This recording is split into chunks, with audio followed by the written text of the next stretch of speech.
What is up, guys? It's your boy GRC. We're coming at you live every single day at 11 a.m. Eastern. Crypto in the morning. How is everyone doing today? What a fabulous day to be alive. Let's check the chat because it's bucking. I said that was with a B, like bucking like a deer. BC in the Matrix, Crypto Chronic, Jordan Bradford, Iron Hex. Great to see Pacific, my boy PLSD Thailand. Yo, is that my boy? All good in the hood side, brother. Are you my boy Paul Sox that I met in Vegas? You're the GOAT if you are. Great to see everyone. Bugsy, good to see everyone, guys. We have an interesting show today. Me and Sam are going to do some talking today. Now, of course, there's going to be breaking news, and Bullish is going to be all over the breaking news. I'm hoping. Because lately it's been just breaking news fest with green dildo. I mean, we're not going to say anything like that, but it's been bad news in crypto. Although price is staying rather stagnant, is there one player left waiting to make? Like, when does the liquidity come back? Maybe they wait a little while, maybe get some of that liquidity ripened up until they just gave it the death spiral. But who knows, guys? Everything's crazy right now in crypto. Ethereum leading the charge as far as being awesome, but prices don't care. And we're going to talk about some of these things. Security, buying crypto in a bear market, working through for a newer investor and like someone who's trying to get into crypto a little bit, what to be looking out for. Because Sam, sometimes we go technical and kind of forget to talk about everything else, like safety and security. We talk about it sometimes, but we brush it off. So today's going to be a back and forth about like other people in crypto, them onboarding, Sam. We get lost in the sauce. It's about onboarding users. At some point, we need new users. It's pathetic what we're dealing with right now as far as onboarding. We're going to open it up, guys. I'm excited. Crypto in the morning, every single day at 11 a.m. Eastern. DeFi proofs the GOAT. You already know what time it is. Crypto in the morning. Crypto in the morning. Crypto in the morning. Waiting on phone. Crypto in the morning. Crypto in the morning. Crypto in the morning. Crypto in the morning. Crypto in the morning. Waiting on phone. Crypto in the morning. Crypto in the morning. Smoking no blunt on my way to the gym. 11 a.m. I'm already tuned in. Got me some hex and I'm making a stake. Got me some heads on, I'm making it rain. Pay me some maxi and that's just in case. Jim ready to send me to show you the way. Crypto in the morning. Crypto in the morning. Crypto in the morning. Crypto in the morning. Crypto in the morning. Crypto in the morning. Crypto in the morning. Crypto in the morning. Crypto in the morning. Crypto in the morning.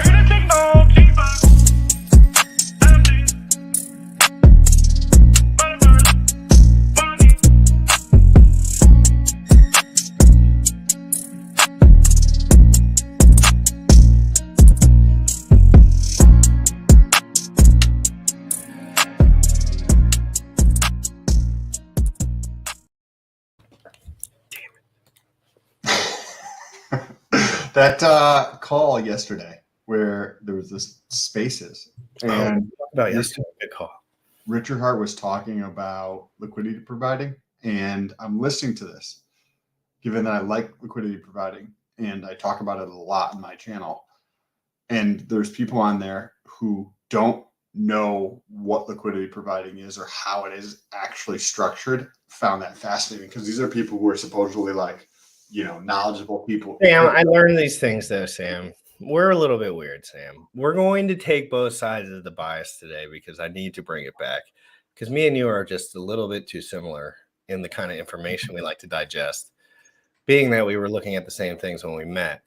So it's like, nobody cares, right? That's the big thing here. Nobody cares. Nobody wants to learn details that aren't slammed down their throat. Nobody gives a rat's ass about the liquidity of Poly rather than Hedron. Like, no one cares. And I say and mention this to people, and it hurts their feelings for some reason because they say, I'm a smart guy and you're wrong. Then I ask them how much money is in the USDC Hex liquidity pool, and they never know. Never. I did it to a guy earlier, Day One Hexkin.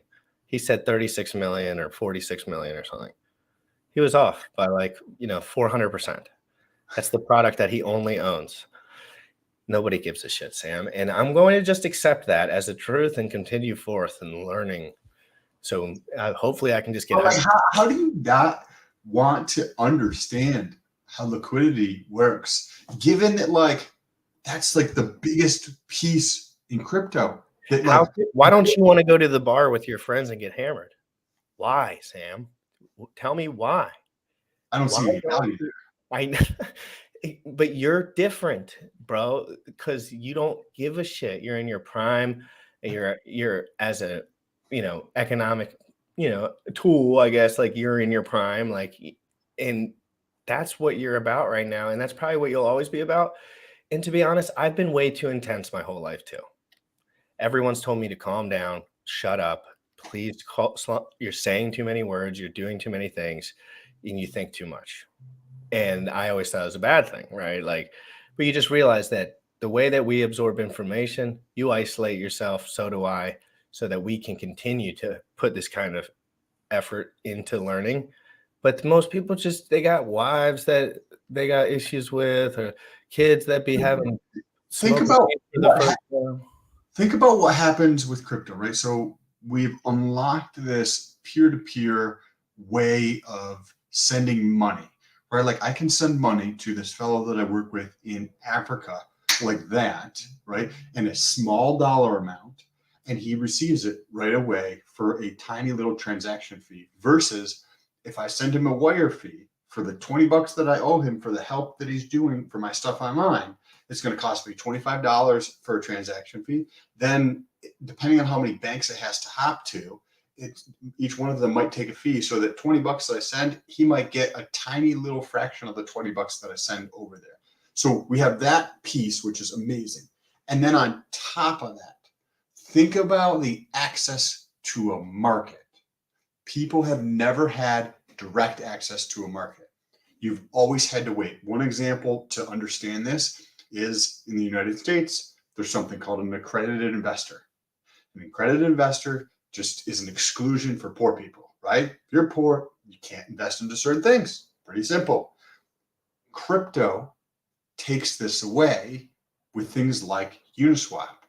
So when you have decentralized access to a marketplace, nobody can take that away from you. And the call yesterday, where Richard Hart's talking about liquidity and providing liquidity. It was incredible. It was incredible. These people don't even have any effing clue what they're talking about. When you think about this, remember saying what I was saying to you when we started? Remember, these guys are rich that he was talking to. They don't give a shit. They don't give a shit. But it's a giant fundamental piece. I don't get it. It's such a big piece of what's. And that's why we're going to be successful in this industry, probably. Whether Bullish was telling everyone, I don't give a shit about my social media following, and he was 100% fucking correct. I try to, but I don't focus on it, right?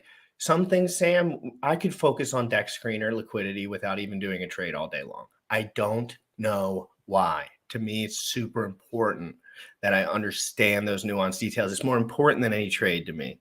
It's more important. I need to know now what's going on right now, if I can. 300 days ago, I was getting hacked, robbed, and fucking got all my shit stolen. And now I know just about everything that I was looking for. I have much to learn, of course, but everything I was looking for at the time, I've learned all of that in 300 days, 200 days, whatever it was. And it's possible to learn it that quick. So I'm not giving people slack for the 7 years of not knowing what liquidity is anymore. But I still want to touch on how important liquidity is. You know why New York is so successful? New York was so successful, right? Actual New York, or London. Why London has been so successful is because they controlled the liquidity, right? For financial things. What do we know about being able to control the market? We'll talk about that, Sam. How does that work in that industry, right? So if you control my first example would be Hex controls liquidity from maybe 1 or 2 accounts. Is that similar on a very small scale to maybe what you're talking about with New York? Well, think about a very, very basic example, a farmer's market, right? You've probably heard of a farmer's market. You get like a big white table or 3 or 4 of them set up, and you sell your shit at this farmer's market, whether that's produce from your garden or whatever you're doing, right? You're selling fucking knickknacks. Well, what does the person who controls that market do? They ask for a fee, right? You want a table at the market? Cool. Here's a fee. Here's a fee. And you have 200 vendors there that all pay a fee. And then they try to make back their fee and get profit from the people who come in there. Well, if you control a market, the liquidity, right? New York, London, you can think of this, or you can think of the operator of a farmer's market. They control the liquidity of that. They earn a fee. And to not grasp how important that is in crypto, that there's no person controlling that, is extremely, extremely fundamental to how disruptive crypto is, because that middleman has gone away. We control that now. There's nobody telling me I can't access that market. Yeah, we can. We hope we 24 do. hours a day. We hope It's we extremely do. important. We And have most control people right do. now, but we won't have control if no one learns this shit. Like, how much can Vitalik and the Ethereum Foundation do when these guys start coming in? There's only a certain amount of supply. They can't hide the liquidity forever. This is basically hiding it at this point, trying to get it to be plump as possible if bigger funds come in. And to be honest, I don't know. I don't know what's going to happen. I have no clue, but I have USDC ready on the sidelines because, Sam, frankly, there's a lot going on right now. There's insolvencies that we don't know about, I'm sure.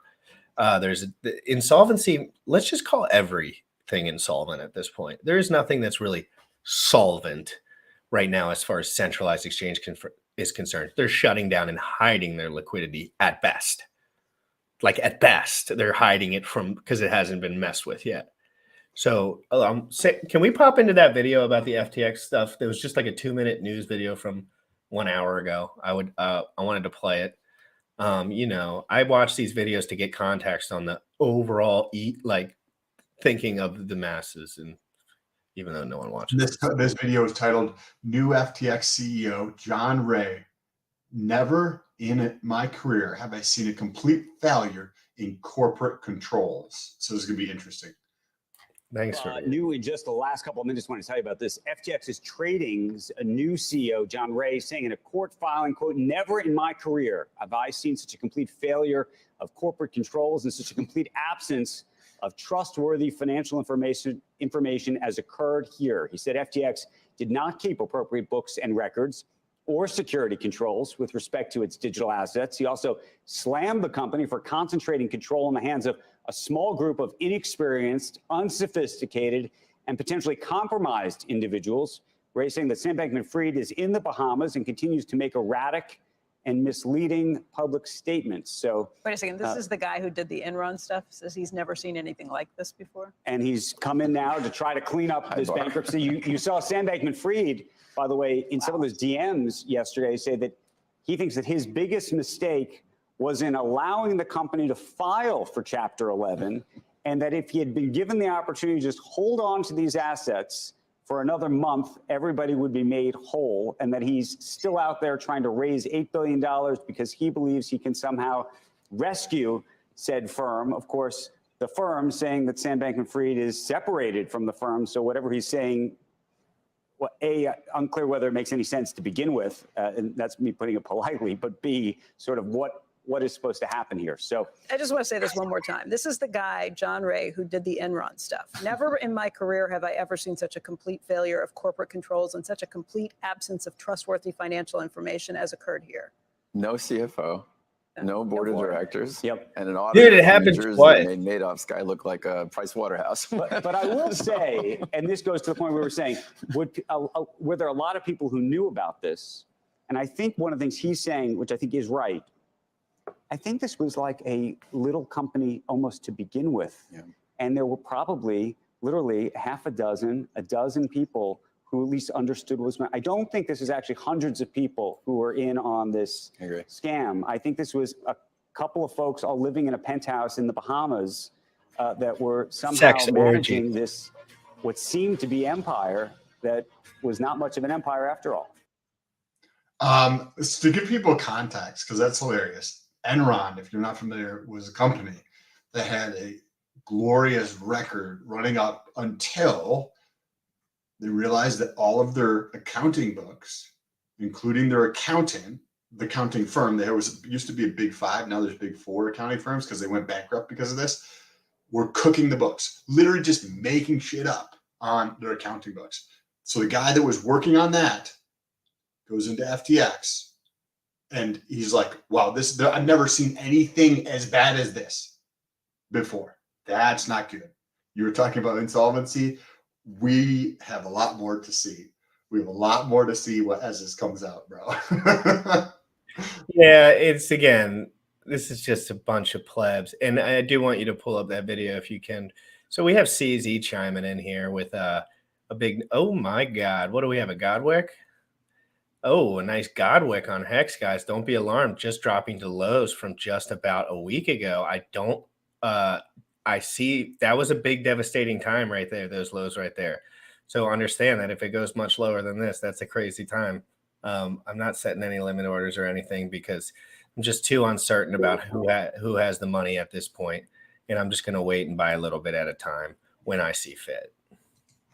Yeah. Oh, man. It's big. Bullish, go ahead. You had something? Ethereum was also dumping this morning like 10, 12%. Sorry. I'm going to pull up the liquidity pool on this to actually see what it looks like because I'm curious because then it kind of gives me an idea, like, will it bounce back very quickly? Is it outside of the range? Okay, so we're on the do that. Please do that. Can you do that? And we will just play this video. Listen to this video of CZ talking about, because this was from 2 hours ago. Hold on, no. Let's do it now because it's about to go up. So it'll be interesting to see it in real time. How you know it's about to go up? Yeah, I already saw green wick. Well, I know. Okay. So this is why it effectively you would believe that the price is probably going to go up. Okay. So that we just saw the chart, right? So this is literally what I like to check it out. You see these marks and then you're like, okay, what does the liquidity look like? You pull up, this is info.uniswap.org. And you can see this is the distribution of where people have placed their liquidity in Hex, right? So it's currently right here. And you're like, okay, there's all this liquidity over here. This is probably Hex waiting to be sold. How much though? How much Hex do we got? Because this guy right here, I mean, my man Pacific right here says, not sure if anyone follows Hex or not, but his post about DO1 just ended some large stakes and is selling by the dip time, I guess. Hex Whalebot is down. Oh, Hex Whalebot is down. Wow. So what I'm seeing here is this pool here has a total of about 7.3 million in it. That's not a lot of Hex. No, correct. But it's only one pool. But listen to this: 1.2 million of USDC and 6.1 million Hex. So this is 6.1 million Hex waiting to be sold in this pool here. But what happens? The price comes down to this bottom edge. As soon as it gets into this area here, there's no liquidity. So if you have any buyers at all, because you have no liquidity, price goes up, right? Because if you go from 6.whatever million or $7.3 million liquidity in this chart, and then you drop it down to 87% less than that, that means a $7,000 buy, you have 4% slippage or 8% slippage because it pushes the price up very quickly because there's no liquidity there. And this is real-time data, guys. We're just pulling this up as we go through. Yeah, so basically they could be prepping for some price action on the downside, so kind of just protecting it there. Kind of seems like would be the goal. Like under 3 cents, everything's kind of stacked up, and I think that means that they would also believe that there's downside to be had probably. Like they're stacking it pretty heavy on one side. Clearly, they're not super excited about that 4 to 5 cent price range, Sam, because it just doesn't seem like they're trying to make fees there or think that's going to be a part of the plan right now. What do we have here, Sam? I just want to take a look. So this is Hex and ETH in the 0.3% pair. So USDC tends to be the largest grouping between pairs with Hex and USDC or Hedron USDC or Maxi USDC, whatever pair you look at, right? But then I like to check ETH because the distribution tends to be a little bit different. And you get to see that it's a little thicker on the downside here, but the pool is substantially less in this pair. So the Hex ETH pair. I'm going to pull it up real quick. It has $2 million in liquidity in it, and 430,000 of that is ETH, and 1.6 million of that is Hex waiting to be sold, right? So I always like to take a look at these when I see things like that, just to understand what's going on, how the liquidity looks. Because if you look at these types of things, right, given our conversation earlier that most people don't understand liquidity, even though like understanding liquidity is like such a breakthrough thing in crypto, it's monumental the impact this is going to continue to have. And most people are oblivious to this. They just look at tokens and they don't look at the guys on the cutting edge are just the only ones that are not. Like Richard's clearly like really good at this concept. Like he knows this more than most, and he's or at least willing to talk about it more than most. And this is why this is the most important thing to learn if you're serious about learning and understanding this stuff and getting an early advantage in some of these future opportunities that come up, because you got to understand or you'll just get blown by. It's too hard otherwise. It's too many factors. You get blown by sometimes and you be paying attention a lot. So rarely though, like it, PLSD kind of mugged me on some shit once, but did that ever go up? Did I ever lose on that trade? Like, did I ever get, anyway, it's important that we understand that the insolvencies and everything could bleed into, oh, dude, no, I'm straight. I sold at 420 like forever ago. Hedron did 15x. I couldn't have lost on that. So there's not a lot of liquidity here though. The TLV is 325, and it's all like weird looking in terms of. It almost seems like they don't know what the fuck they're doing. Well, there's probably several people that do. Or is it just like new illiquid? It's very, very, very illiquid. Very illiquid. Very though, like very. It's kind of illiquid. Yeah, it's very. It's super illiquid. There's $25,000 liquidity here. Damn, that's so illiquid, bro. They sucked all that shit out. Where did it go? Yeah, there's and this is like not a normal looking chart. So here's one of the things. Do you see this chart right? It just is like a giant block, right? If we look at the chart this is the largest pair with the most activity. This is PLSD USDC. You get to see this chart, and you're like, okay, cool. It's like lopsided up and down, and it doesn't mean anything to you unless you like look at these charts on like a fairly regular basis. It kind of means like it looks like people just throwing shit around and kind of throwing shit at the wall almost. So let's take a look here at Hex, right? So Hex has much deeper liquidity than now. This distribution, you see how this distribution still looks a little funky. There's like weird lines over here to the side, which we can talk about if you want to. Yeah, but I mean, you could say that that's just one person doing something, earning fees, not really knowing what's going on, right? Where this is how more of a much more normal distribution as you get more people into that market is going to look. Sorry. What? Can you envision this chart in your head by seeing just the numbers on Deck Screener? Like, or does it always have to be looked at? I'm asking for you. I like the changes. It's dynamic, so it's cool to look at because it's always like always changing because you have a bunch of different players in the market all acting in their own self-interest. The other day, Hedron and ETH liquidity for the 0.3% pair had less than $100,000 of liquidity in there. That means that it was earning 15. Wait, excuse me. Wait, Yeah. You say ETH or USDC pair? ETH. Okay, I get that, but yeah, so it was 100,000 in there. So you saw that some was taken out, or it was a little slim. So it was much higher, right? So then it went down. I don't know why it won't load. Here it is. Oh wait, no. I'm telling you, they play this community. Understand the guys that build in this community, like Alex. Or I should just say Alex, because I'm pretty certain. Like, remember how I say Richard understands liquidity really well? I think Alex understands liquidity providing really well. That's my take. So the other day, right? This number here, the TLV of the pair Hedron and ETH in the 0.3%. This pool here, the TLV is your total value locked for anybody who's new.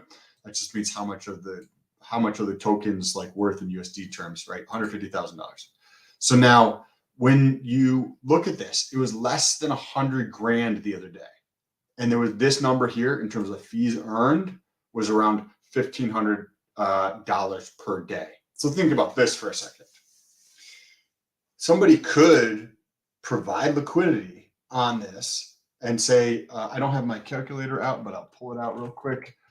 Somebody provides, say, 20 grand of liquidity on $100,000, and there's $1,500 of liquidity.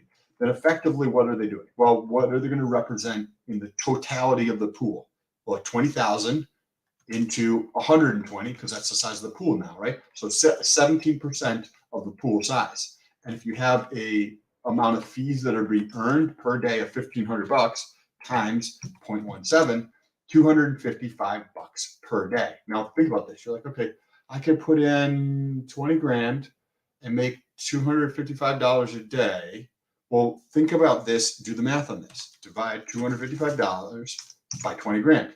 You're earning 1.25% a day. A day, right? And this is dynamic.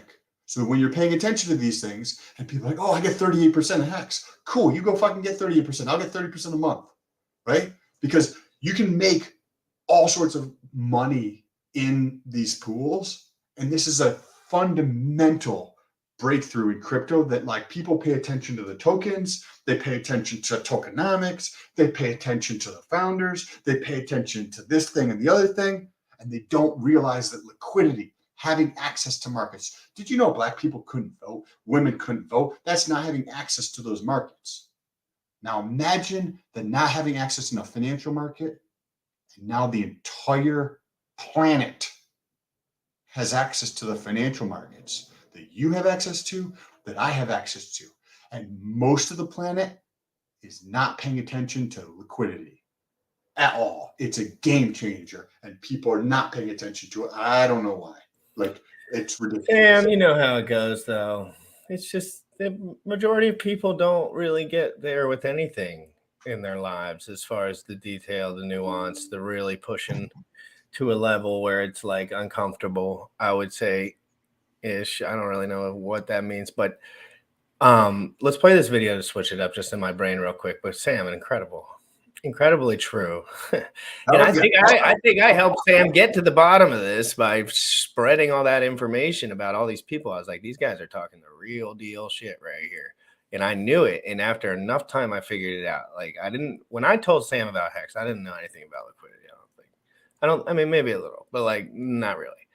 But after that, he kind of motivated, you know how that goes. I second that, because that's why I started paying attention to liquidity, because Sam was like, yup, something's not making sense. I'm gonna get to the bottom of it. And like, this is great. Stare at the shit too, man. The other day, by the way, in 2023, I will not be talking about any of my holdings or anything like that. I've made that decision. So in 2023, for personal reasons, I'm not going to be talking about any of my holdings publicly or whatever. Am I wrecked? Am I going to do something? No, but I'll tell you and bullish about it afterwards. But the other day, I earned 4% in LP. 4% in a single day. People are like, oh, the ICOSA yield is super high. You can earn ICOSA and you can earn Hedron, right? You can earn Hex, right? I'm earning 37% on my Hex. Cool. I got 4% in a day, bro. And you can get 1% a day relatively easily. And you're like, okay, well, I don't have any idea what I'm doing, and I don't have $20,000. Well, cool. You can still get 0.25% a day, no problem at all. Like, super easy. If you start to dive into this, 8 months ago, I had no idea what I was talking about when it came to liquidity providing. None. 11 months ago, I got into crypto. Well, I kind of like decided, I switched so that I was going to focus on crypto. I knew what crypto was kind of slightly a little bit, and had like crypto payments that I accepted and paid people like tiny bit, but that was my understanding of it, not really paying attention. And I got into crypto. Now I'm understanding liquidity providing. So if I can do this in 8 months, 9 months, you guys can do this. Even if you get 6% a month, that's still fucking great.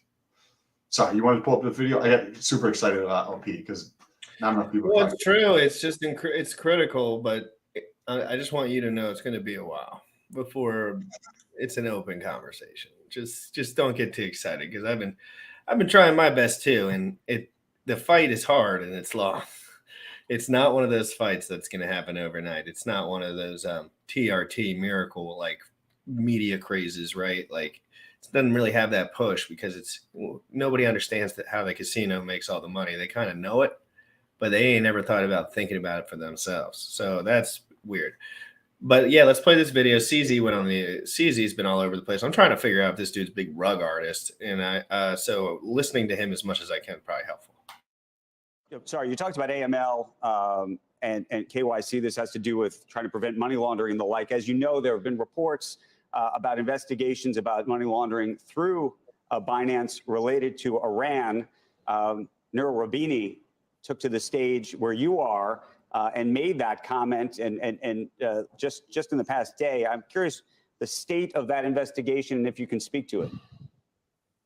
Number one, that report written by Reuters is wrong. It was fed to Reuters by a website called currency.com.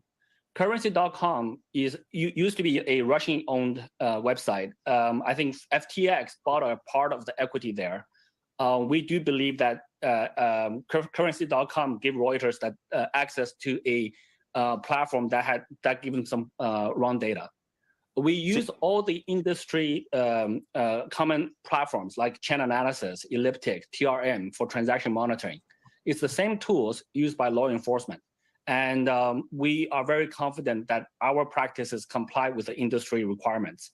And the Reuters article is misleading. And Rubini, I would just say he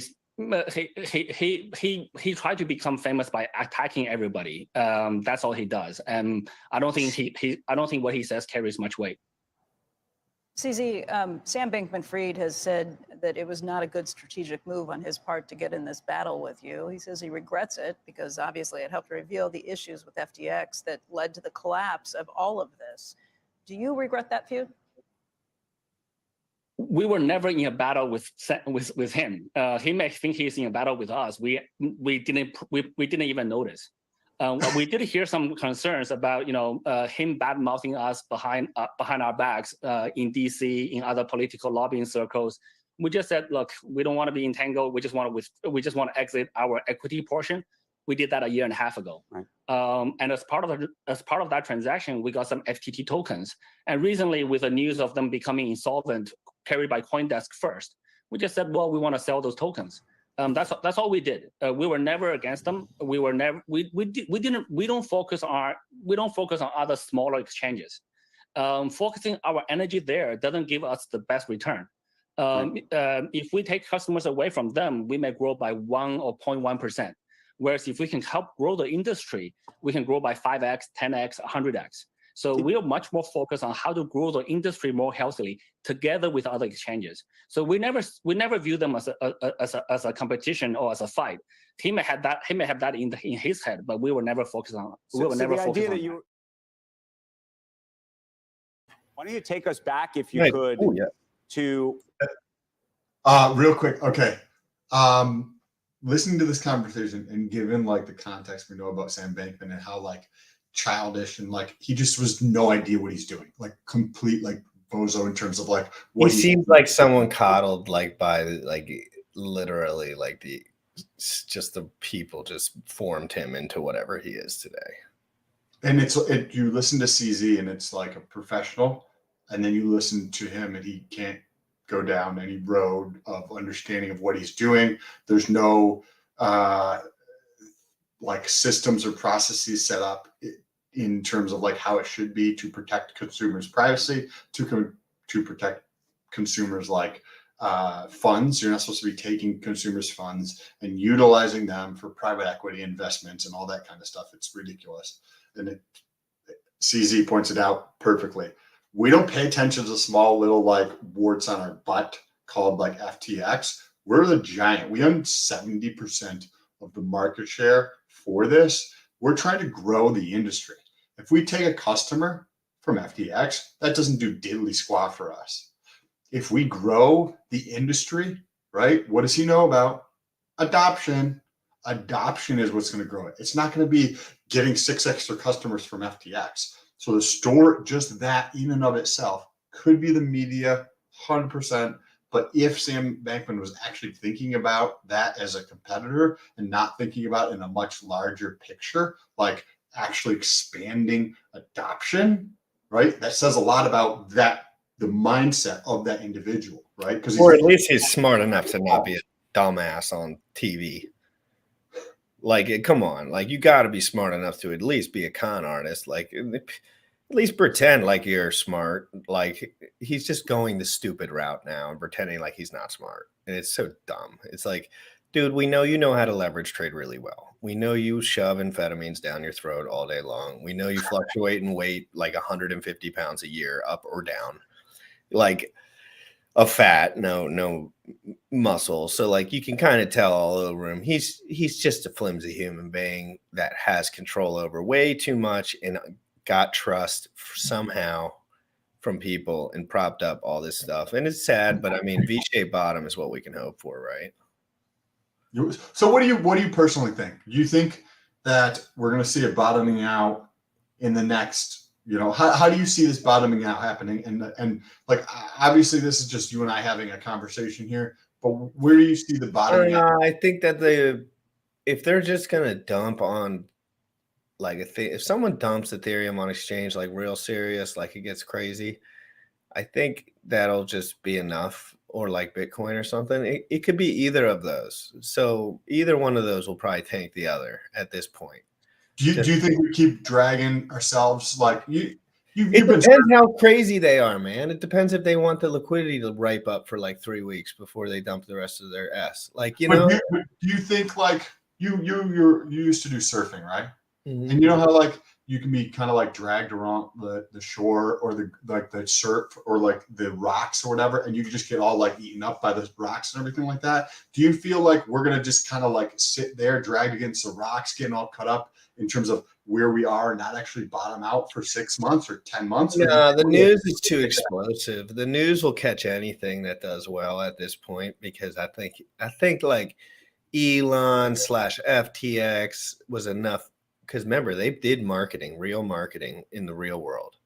So that means they get the repercussions of that, which is the media response to like crypto in general, opening up that discussion. I think it's going to be more of a V-shaped bottom. And I think there will be a catalyst of some sort too. I think there's always a story on the other end of it, right? Like, just like everyone will say, oh, remember that crash from that year, SBF, all that stuff. They'll say, yeah, I remember that stuff.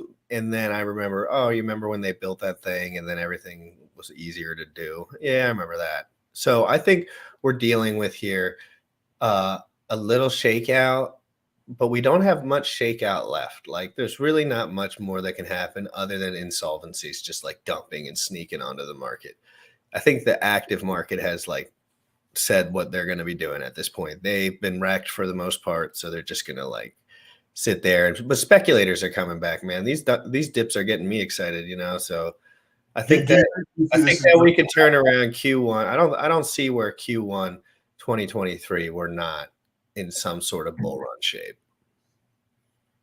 By the end of Q1 2023, we will have probably had the bottoming out.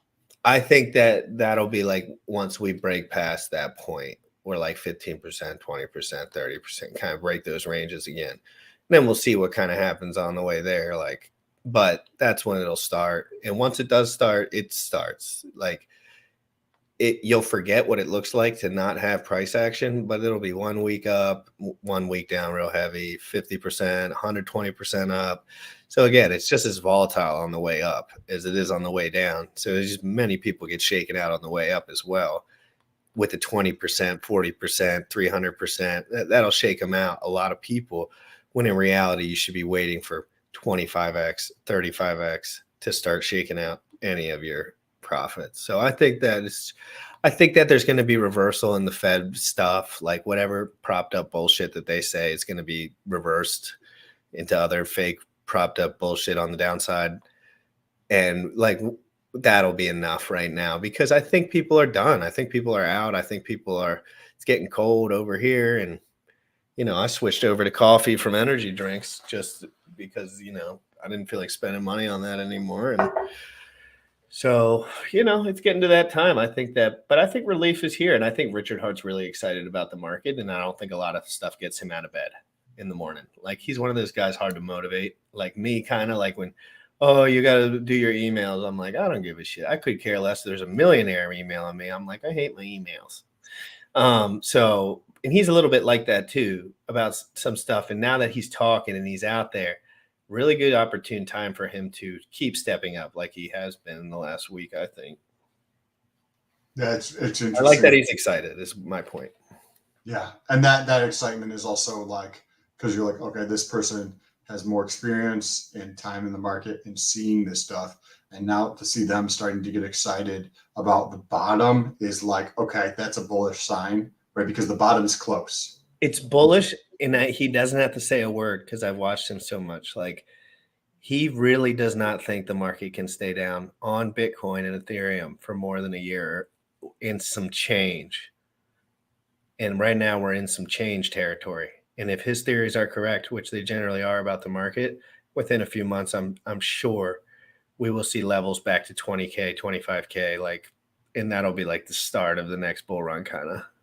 Well, I think peak to trough, the max was around 70 weeks, I believe. So if we look at the peak last November to say it was exactly a year as of the 17th today, that would be 52 weeks. So if you figure like, because this is my how I'm thinking about it potentially. So when I was looking at this and I saw peak to trough of the max being, I think it was just over 70 weeks. Could have been 84, but I think it was 70 something. So I'm like, okay, we have a macro environment that could be challenging for large companies right now. I think for the small companies, it's advantageous. We have, a lot of turmoil geopolitically that's happening. We have a lot of things that are happening with currencies, like the old way of doing things. And this uncertainty around a lot of this stuff, I think also drives adoption to crypto. So I'm like, okay, if it lasts for maybe 80 weeks, right, then that's going to put us maybe at the end of March or something like that. Maybe if it would last a little bit longer, I think by the end of Q2 next year, probably worst case scenario, but more than likely, I personally think it will probably start before the end of Q2 next year. But that's like, if I had to put a number on it and the probability, and somebody can clip it if I'm wrong, I'm happy to share this next year at this time. But by June of next year, I would say that there's probably a decent 80% chance that we've already gone through the lowest point in the market that we'll see in this time ever again, and that things are going to be starting to head back up. Could be wrong, like could be wrong, but we have that like Ukraine firing missiles into Poland, right, and then causing 2 deaths over there, right? And where is Ukraine getting these missiles to fire into Poland, which is a friend? Oh wait. We, the United States, are giving them guns and munitions and money to do these kinds of things. So I think that we could be over the next period of time, could be pushing towards like war at a bigger scale than like just nobody gives a shit about Russia and Ukraine. Like I don't know anybody who actually cares about that. It's so isolated. That is like the most isolated economy I've ever seen or noticed, just from what I see. Like notice, I guess.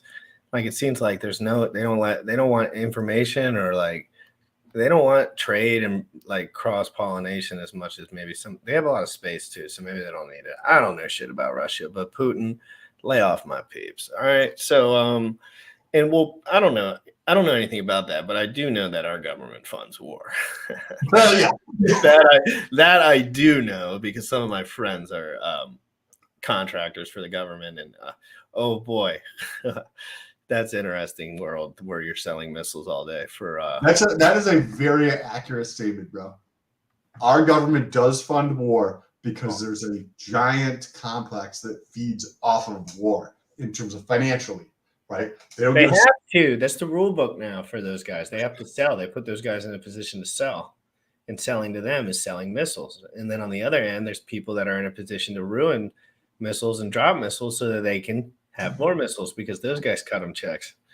They get more missiles. Missiles are expensive, guys. And but I ain't no financial doctor or nothing, but missiles are expensive. We So- can get into this other video. Sorry. Yeah, well, it's not a video. Sam, do you mind reading for a minute? Sure, of course. Okay, so Sam, I'm going to use the bathroom. Literally, take me 2 seconds. Sam Bankman-Fried tries to explain himself. Article: The fallen crypto CEO on what went wrong, why he did what he did, and what lies he told along the way. And this dude's on pure blasphemy, amphetamine, like blood transfusion kind of mode. Like, so let's have Sam read this.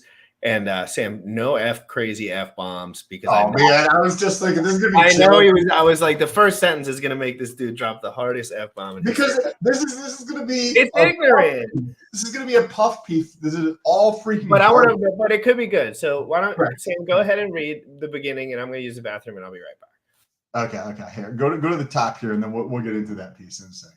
So, who Bullish? Who is this article by? What company? What brand is this article? This is Vox Media. Vox, VOXX type. Yeah, VOX. Yeah, VOX. you know, I'm not gonna say they're super legit, but they're legit. Okay, cool. All right, let's get into this thing. That was surprising. Is this at the top? That was surprising. Okay. Last night, Sam Bankman DM'd me on Twitter. That was surprising. I'd spoken to Bankman via Zoom earlier in the summer when I was working on a profile of him. So I reached out to him via DM on November 13th, 4 days ago, after news broke that his cryptocurrency exchange had collapsed, with billions in customer deposits apparently gone. I didn't expect him to respond. Typically, people under investigation by both the Securities and Exchange Commission and the Department of Justice don't return requests for comment. We don't have any faith in our Department of Justice, if you understand what happened over the last 36 months. Bankman, though, apparently wanted to talk about how FTX and his hedge fund, Alameda Research, had gambled with customer money without, he claims, realizing that's what they were doing. How dense do you have to be to like say that sentence and actually believe it? About who gets lauded as a hero and who's the fallen guy. About regulators, fuck regulators. That was actually in the article. They're using the F-bomb, so I'm just repeating what's actually in the article. About what he regrets, chapter 11, that's referencing bankruptcy, the decision to declare bankruptcy, and about what he would have done differently with FTX and Alameda.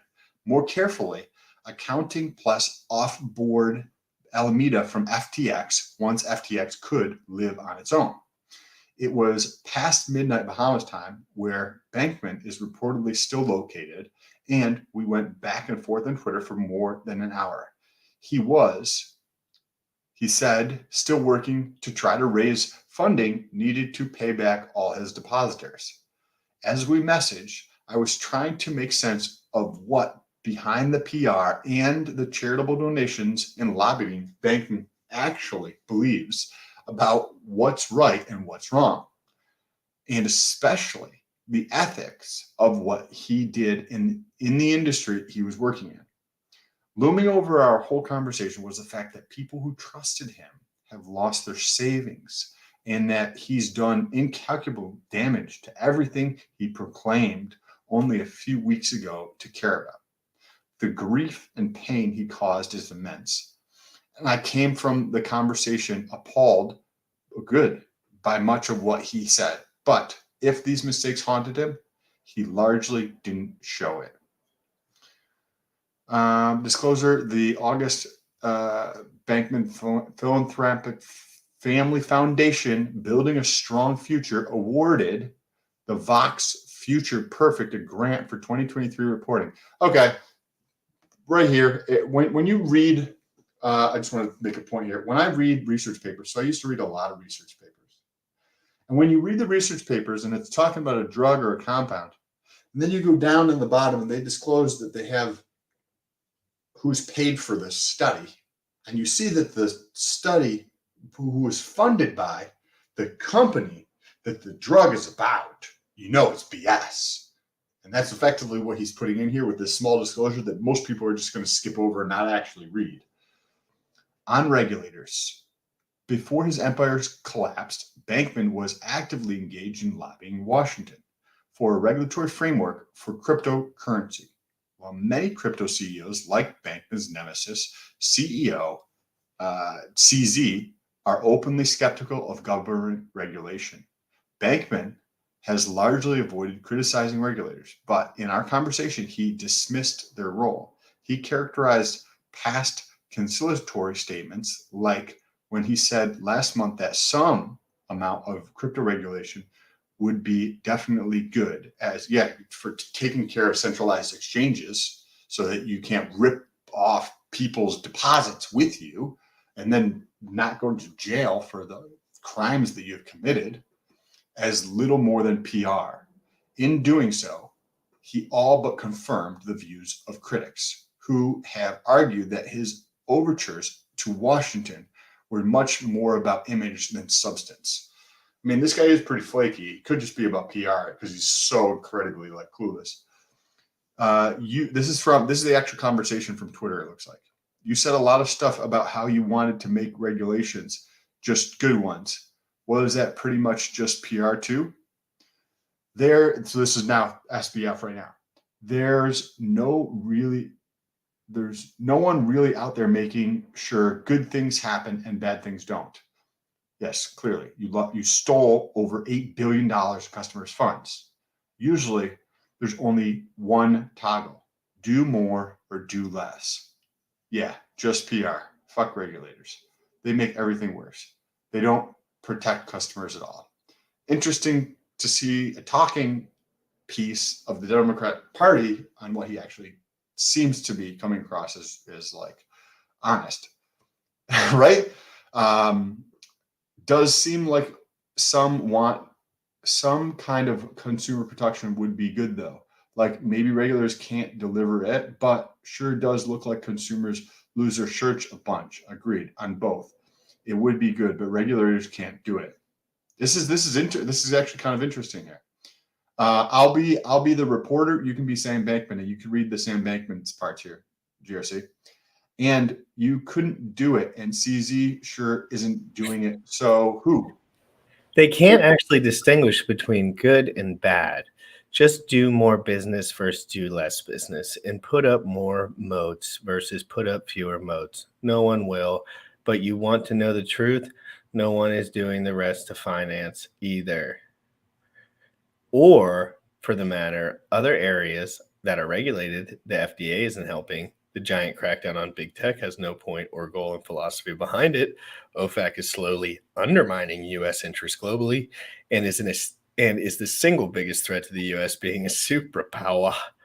ESG has been perverted. It has been perverted beyond recognition. What is ESB again? That's the environmental garbage that people purport. But this is interesting because what he's saying here has a lot of common sense type stuff. Yes, regulators are imbeciles in terms of how policies are implemented. Not that the individual is an imbecile, but the policy is idiotic, right? And the implementation of the policy is idiotic, right? So by going through and saying this kind of stuff, yeah, ESG is a joke. Yes, we all agree with that, right? That OFAC is undermining the US's superpower from a crypto standpoint. 100% agree with this kind of stuff. So this is actually kind of interesting. I'm sort of putting together a picture where you don't believe anyone is doing anything for good reasons. You don't believe the good guys are good, so why not make it big and then be the one who gets to decide what's good is. And if you have to do sketchy stuff along the way, everyone else is doing it too, and plenty of them are worse. And people still like them as long as they win. Is that fair? This is you. Oh, I'm sorry, I was reading. What we're left with at the end of the day is only the rich can invest, only they can make or lose money. That's some truth to it, but it's also true that I didn't want to do sketchy stuff. There's a huge negative effect from it, and I didn't mean to. Each individual decision seemed fine, and I didn't realize. Jesus Christ, this dude's a piece of shit. He's a dirtbag. He's flimsy. He's an asshole. He's completely narcissistically drug addicted. sex cult leader. So there's this is a pretty long article, so let's keep just cranking on it. Yeah, go ahead. Okay, you want to just go through the text from the back and forth, and we can do our own interpretation of it? Yeah. I was just re-listening to that conversation we had this summer. Hold on, go back down. We're gonna skip over the other guy's interpretation. We're just gonna read it ourselves. You know what I want to do instead of finishing this off? Like, I mean, I know this dude's like the top perverted scumbag in history right now, but you know, Crypto Banter has a lot of guys that work for him, and he does this a lot better and he did it like an hour ago. And I want to see what he has to say in his little 7-minute clip of his whole rant. There's a 7-minute clip about all this stuff. And I have a feeling he goes through all of this because he's been in one of the and last time you watched his video, you really liked it, Sam. So that's why I chose him today. You were like, that was a great video. And I was like, yeah, I thought so too. But everyone talks shit about him because he gets wrecked on every centralized exchange that comes out. He lost like 10 million plus in Luna. Oh man.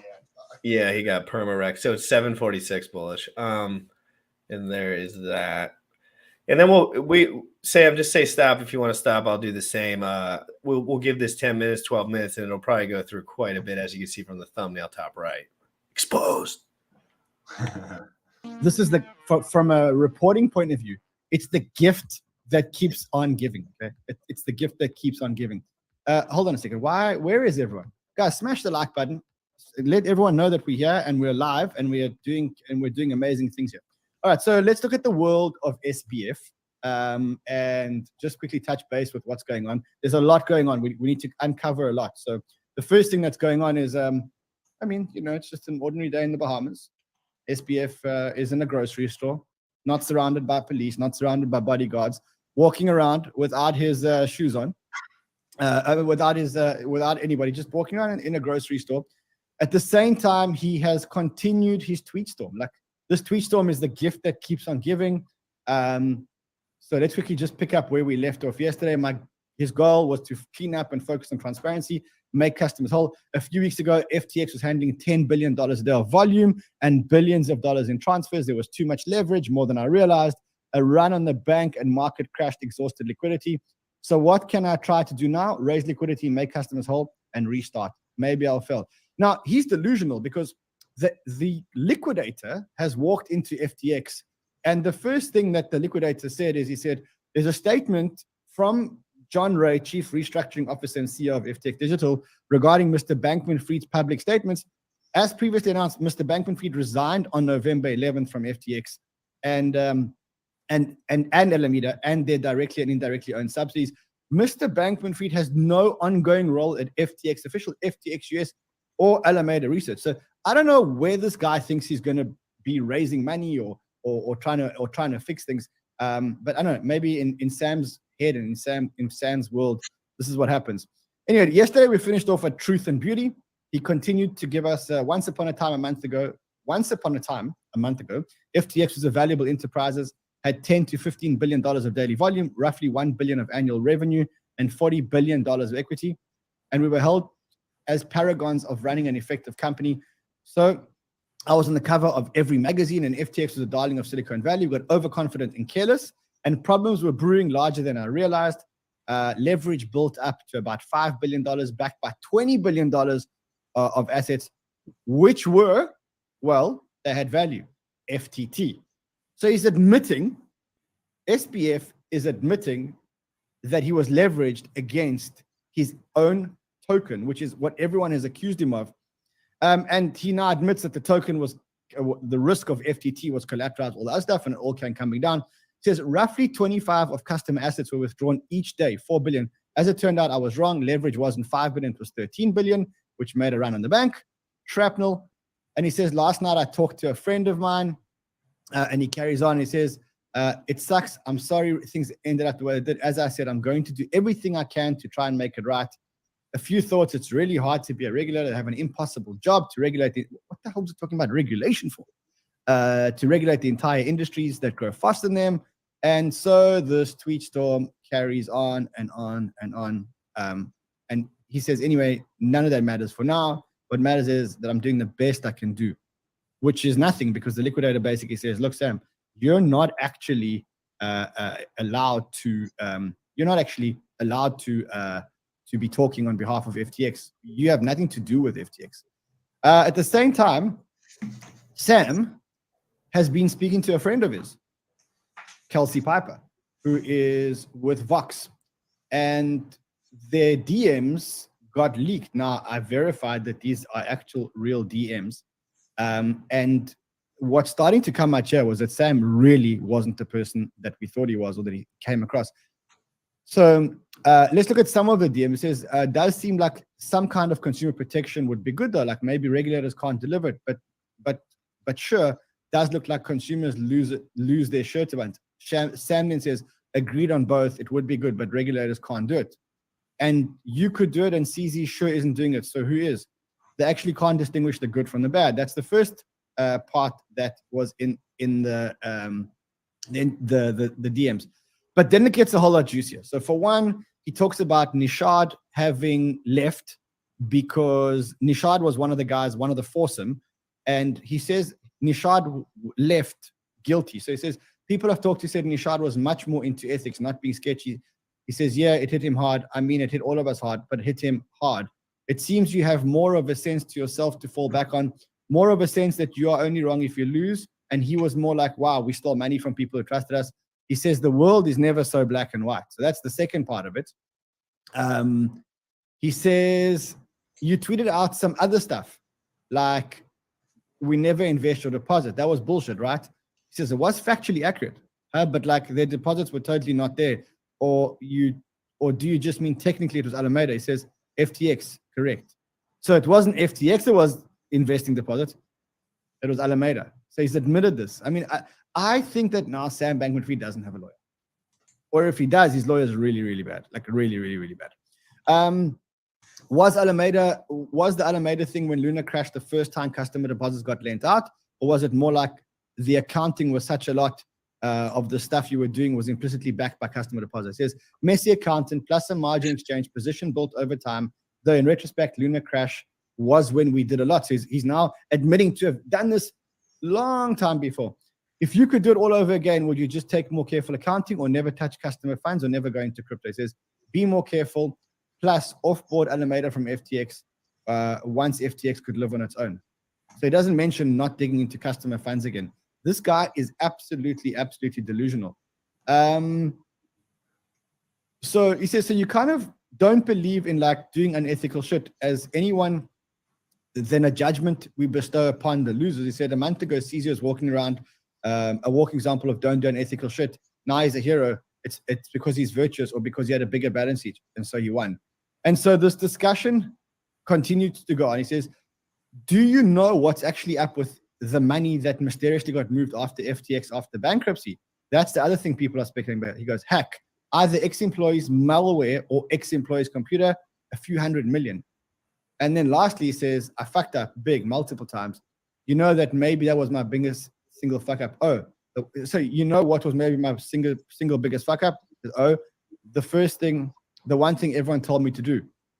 Everything would be 70% fixed right now if I hadn't, and that is, what is it? Filing for Chapter 11. Now, I don't know about this. I don't know if FTX would be better in SBF's hands or in the regular in the unknowledgeable liquidator's hands. What?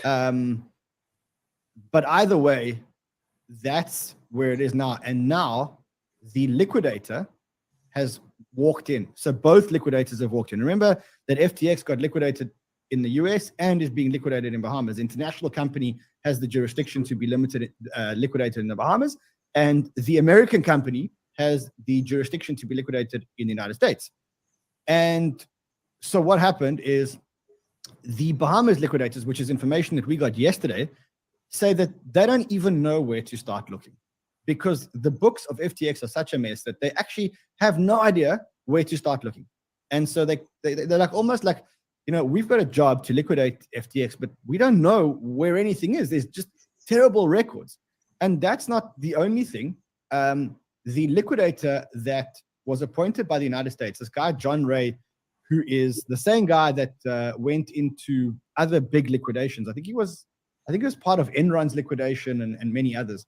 So he walks in to FTX, and he says, read this, says, I've had over 40 years of legal and restructuring experience. I've been the chief restructuring officer and chief executive officer in several of the largest corporate failures in history. I have supervised situations involving allegations of criminal activity and malfeasance, like Enron. Malfeasance. I've supervised, I think it says, yeah, anyway, it doesn't matter, malfeasance. I have supervised situations involving novel financial structures like Enron and residential capital and cross-border asset recovery. Nearly every situation where I've been involved in has been characterized by defects of some sort of internal controls, regulatory compliance, human resources, and systems integrity. But get this, okay? Get this. Never in my career have I seen a complete failure of corporate controls and such a complete absence of trustworthy financial information as has occurred here, from compromised systems and faulty regulatory oversight abroad to the concentration of control in the hands of a very small group of inexperienced, unsophisticated, and potentially compromised individuals. He's saying, I've never seen in my entire career, I've never seen anything like this. I've never seen such a breakdown of systems where you put so much money into a small circle of people which are not trustworthy. And he even goes to the point where he says, these compromised individuals, this situation is unprecedented. That's the first thing that he says. Okay, then it carries on and it says here, so there is a receivable of $4.1 billion to Alameda Research, consisted mainly of a loan which was given, and another loan of $3 billion, which was given to Sam Bankman-Fried himself. Further, on the books, the entire fair value of the FTX asset is marked at $659. Okay, even though he has been marking it at $5.5 billion. Okay, FTX says that Bankman-Fried didn't include customer liabilities in FTX's financial statements. FTX.com platform, however, such liabilities are, to my knowledge, .com silo debtors do not have any long-term or funded debt. The .com debtors may have significant liabilities to customers through the FTX platform. However, such liabilities are not reflected in the financial statements prepared by the companies. This guy is an absolute con artist. There's absolutely no other way that you can see it. There are also a couple of other things. So here, let's just understand this. So first of all, in the Bahamas, I understand that corporate funds of FTX groups were used to purchase homes and other personal items for employees and advisors. Remember, this is coming from a report from the liquidator who walked in on Friday. He says FTX did not keep appropriate records. Stop it for a second. Jesus. This is just not looking good at all. Like all our money is in the Bahamas and homes and real estate. Not ours, but theirs. You need to keep better records when you are running a business for yourself, right? Like, so I keep great records so that if I get audited by the IRS, I can just be like, oh, here, I know exactly where that shit is. Here you go. Right. And just be done with it, over with. Or if I want to flip my business to somebody else, right, and I want to sell it, they want to see accurate records that they can understand. This is hilarious. I wait until he's been, like, it's going to take him probably a couple of weeks to get through the data, but like wait until he gets through this information and releases like a more detailed report on this. We're going to see so much garbage coming out of here. It's going to be hilarious. Yeah, it really is all just garbage. But let's just keep it going. This will probably be the last couple of days before. But the press, the White House is doing something in December on him. So they said, or like maybe later in the year. So we'll be watching that probably. He's going to go in. They're flying him in. You know, when you're a crook, you get flown around. So let's keep playing this for a minute. Of security controls with respect to digital assets.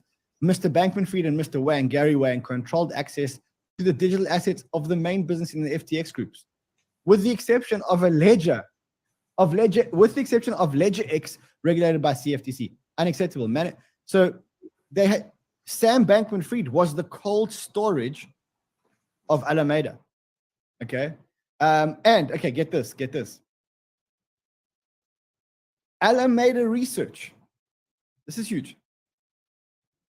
Alameda Research, FTX coded into its auto liquidations protocol to exempt Alameda Research from being liquidated.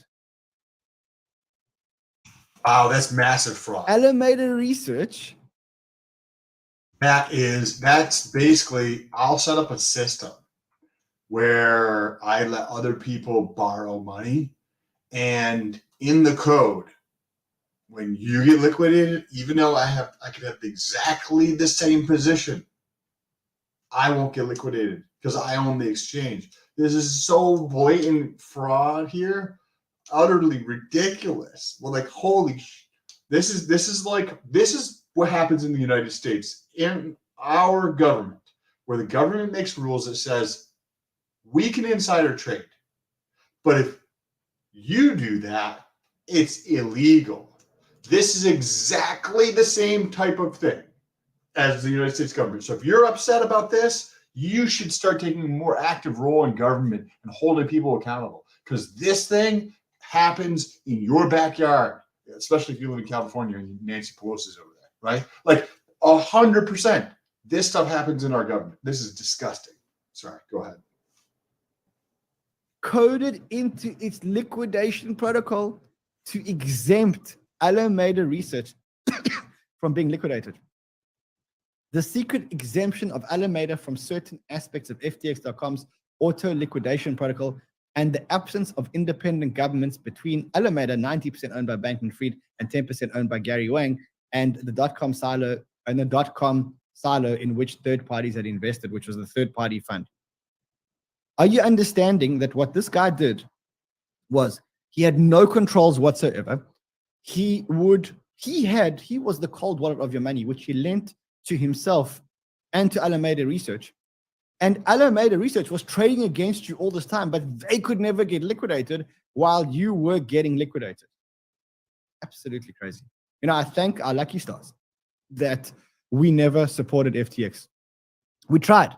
We fought really hard to try and get a referral deal with FTX. And thank God we didn't. Thank God we didn't, because it landed up really, really, really protecting our community. So, I mean, I can only thank God that we didn't. Really, really, really. Some more cracks that are emerging. For one, when people were depositing money into FTX, it literally says that they were depositing money into Alameda Research. Like, it literally says that. Literally, it's like when they sent you wire instructions that said Alameda Research, that should have given people alarm bells. This rabbit hole just gets deeper and deeper and deeper. It's one of those rabbit holes that I've never seen anything like it. It just goes deeper and deeper and deeper. CZ was on CNBC.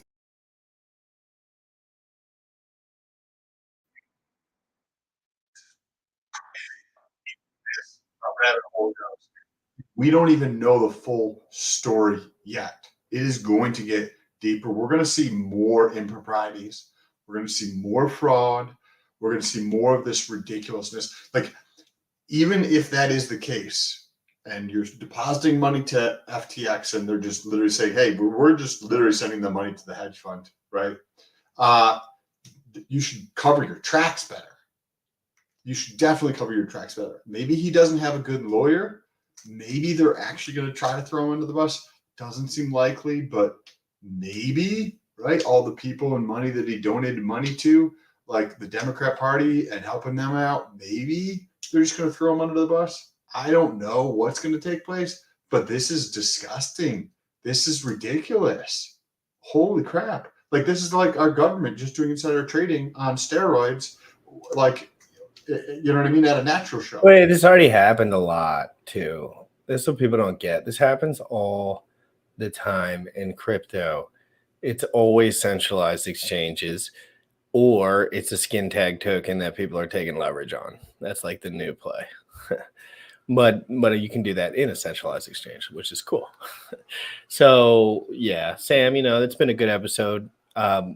Lots to cover. Frankly, it's hard for me to even pay attention to these dickheads anymore, but is what it is. So I hope everyone here has an amazing day. Certainly. I'm going to be in the Twitter Spaces more in the morning because I'm trying to vibe with that again before the show. So that's where you can find me if you want to have a chat. And Dr. V-Ray, I got all your messages. Dr. V-Ray's crazy, and he sends me like 6-page paragraphs on Twitter, and I'm reading them all, but it takes me some time, V-Ray.